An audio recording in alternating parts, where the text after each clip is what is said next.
So you've been going through something called a spiritual initiation. I've actually learned this term a couple years ago from everyone knows her as Shira Seven, but she actually has a spiritual channel that I've watched way before her, Sprinkle Sprinkle channel, and she talked about spiritual initiation and what it consists of. So let me go over that. So the point of initiation is for one to get you more on your purpose, and two is to make you have a deeper understanding of life and of other people and of the spirit realm. So in a lot of cultures, you go through spiritual initiation with an actual teacher in person, right? But your initiation is different. You're actually going through a spiritual initiation with an entity. So a higher dimensional being like an extraterrestrial or an archangel is putting you through this initiation. It'll be different for everyone. Maybe some of you it is a physical teacher, but for most of you I feel like it's more a spiritual teacher that's actually guiding you through this initiation. And this initiation is hard, right? Because it comes with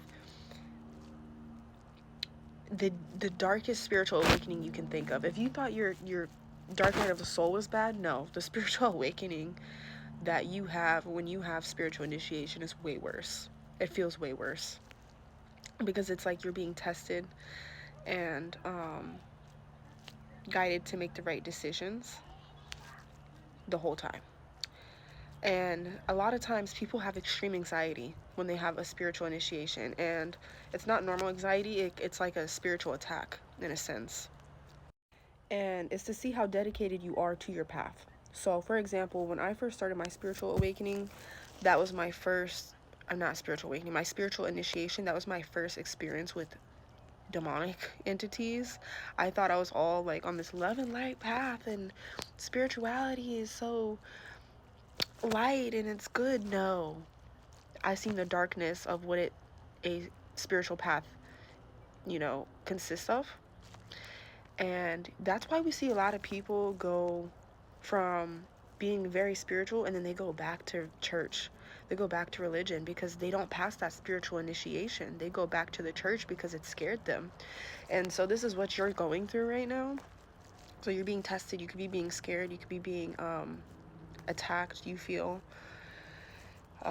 anxious. It's worse than just anxiety. It's more so like anxiety attacks, panic attacks, and things like that. And actually feeling spirits, seeing spirits, not even just spirits, but entities, right? And it's true that this spiritual path is not for everybody. And those who are not meant to be on that path, we see them go back to the church. We see them go back to religion because they can't handle it. They can't handle the smoke.